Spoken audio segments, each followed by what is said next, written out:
and then with the President of the Central Bank, Christine Lagarde, and the President of the Eurogroup, Pascal Donoghue, afterwards to talk about the situation of the European economy, dealing with inflation, for example, competitiveness, and also how we respond to the Inflation Reduction Act in the US.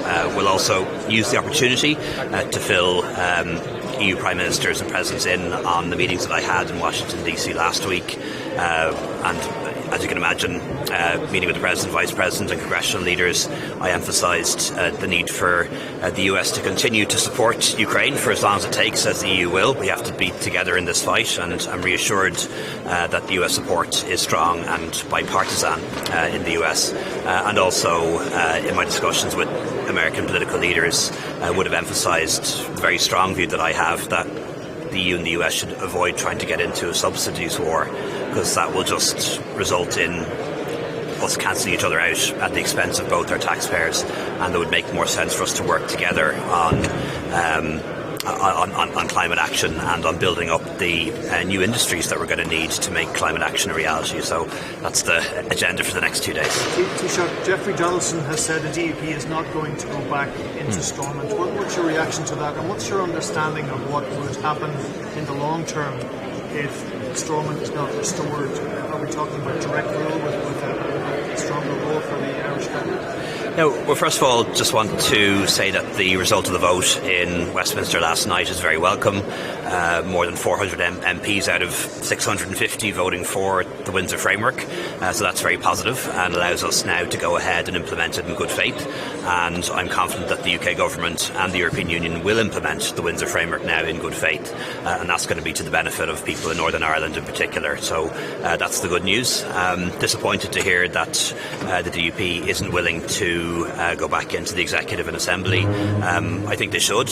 People in Northern Ireland are facing big problems: inflation, a housing crisis, a health service that's under enormous pressure, all the problems that we face and worse. And what they need is their politicians in Stormont, in government, sorting out those problems for them. So, we'll continue to engage with the 5 major parties in Northern Ireland and with the British government to do anything we can over the next couple of weeks and months to try and get those institutions back up and running. I don't think all is lost yet. Would really like to see the institutions back up and running as they should be. I think it's premature to be talking about anything like direct rule, quite frankly, but it is the consistent position of the Irish government that direct rule is not provided for in the Good Friday Agreement, and we couldn't support going back to that. Do you think Jeffrey Donaldson is saying never, or do you think he's saying not for now?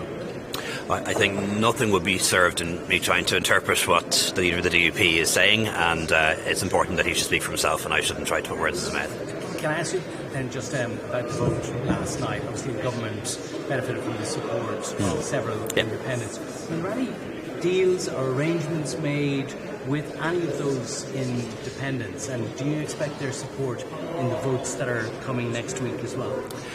Well, we agreed to their motion. It included a number of good suggestions, many of which were in train or planned anyway, and that's why we were happy to agree to their motion. And that's essentially all that was agreed. We now need to press ahead and implement measures to improve housing supply. And, one of those measures was something that my party would have been calling for quite some time, which is to extend the Croí Cónaithe derelict grant to people who want to turn a derelict building into a home that can be rented. So a lot of the things that we agreed to were things that were in train or were planned anyway. And for that reason, we were happy to support it. Constituency deals or anything like that? Certainly not in relation to the vote yesterday. But what does happen, we are a coalition government, we do have a majority, but there are a number of independents who vote with us a lot of the time, and that helps to give us an even more secure majority than we would have without them. So there is an ongoing engagement with independents about constituency issues, but no formal agreements in that sense. Did you discuss next week's vote of no confidence? I haven't yet, but no, I haven't personally. But and I think that motion was only even tabled today. But this isn't the first motion of confidence we've had in the government. Our government minister does one every 2 or 3 months. It will be defeated. It will be defeated by a significant margin. It is largely political theatre. But as is always the case when there's a motion of confidence in the government or the minister, and this is not unique to this government. It was true in the last government. It's been true in previous governments. We would talk to like-minded independents who don't want an election next week or in 3 weeks' time. They're sensible, reasonable independents. And we would talk to them about issues of concern that we'd have, both national issues and constituency issues, just as we do with our own TDs, let's not forget, and our own backbenchers. So there's nothing unusual about that. Let's not forget what a motion of confidence means. It means an election in 4 weeks' time. Does anyone really think that's going to solve any of our problems? I don't think so. And does anyone really think that these motions are going to pass? Of course they're not. This is political theatre, and it's disappointing that we don't see the opposition using their time to actually put forward solutions. Taoiseach Leo Varadkar, Irish Times. One of the issues on the agenda today is food security. I was wondering if you have any concerns. There's reports from the farming sector in Ireland that the price of fertiliser hasn't come down in line with international markets. Are you concerned about that feeding into another year's worth, since now it's coming up to planting season, a year's worth of pushing up underlying inflation, feeding into food costs and so on? Look, it is something that I'm concerned about, the cost of food and the cost of fertiliser. And we know from bitter experience and from history that once inflation becomes embedded, it can be very hard to get inflation down again. It becomes a cycle of inflation, started with energy but can lead to other things like food and wage inflation, and you get into a cycle of rising prices, and we need to try to avoid that, and that's definitely going to be a big part of the discussions that we're having today. One thing that could help, for example, is allowing Ukraine to export its grain and fertiliser, and that is being restricted not by the sanctions but by Russia's blockade of their ports, and that's something we'll be talking about with the UN Sec Gen in a few moments. And in terms of policy responses, are there any concerns about the rising interest rates, the rising base points effect on the Irish economy in the same way that's happening in the US? Absolutely. If you think in particular the impact this is having on people who have tracker mortgages, people who would have had very low interest rates for a very long time, now receiving a letter in the post almost every couple of weeks to say that their mortgage has gone up by €100 or more a month. So rising interest rates are having an impact on borrowers, particularly tracker mortgages or people who are looking to borrow for the first time. But we do need to bear in mind two things. First of all, the European Central Bank, which sets interest rates, acts independently of governments, and the European Central Bank is doing it for a reason. The reason why interest rates are being increased by the European Central Bank is to bring inflation under control, and that is to the benefit of everyone in the short, medium and long term, and we do need to always bear in mind that really important piece of context when we discuss interest rates. The example. The ammunition deal agreed by the foreign ministers is going to be discussed today. Obviously, Ireland is never going to really participate in it, but I wonder if you can just outline your philosophy. Are you worried about this direction of the European Union? Agreements like this can open the floodgates, and it's meant to be a peace project. Well, look, I think what's happened in relation to Russia is that appeasement has failed. Putin was allowed to occupy part of Georgia, was then allowed to seize Crimea. It's clear that appeasement has failed.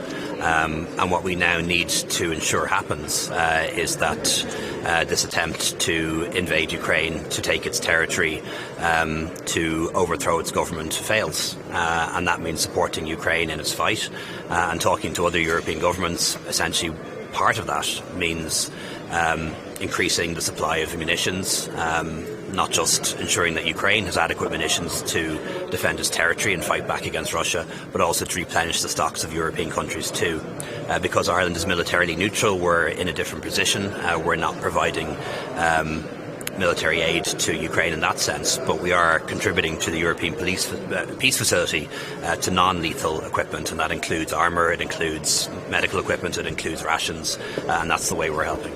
Prime Minister, are you worried that this rising of the level of support from normal support, tanks, and fighter jets could lead to a dangerous situation in Russia? Well, I suppose I'd ask, what's the alternative? Appeasement hasn't worked. We know from our history, from what happened in the 1930s and 1940s, what happens if you continue with an appeasement policy that's failing. And people often ask the question, where will Putin stop? Putin will stop where we stop him, and that's become clear. He's been allowed to occupy part of Georgia, controls part of Moldova, seized Crimea. Appeasement was the response all along, and now the price of that policy of appeasement is what's being done to innocent people in Ukraine. And everybody wants to see peace. Of course we do, but I don't think peace is going to be possible until it's very clear that Russia's military objectives in Ukraine have failed. Okay, thank you very much. Thank you.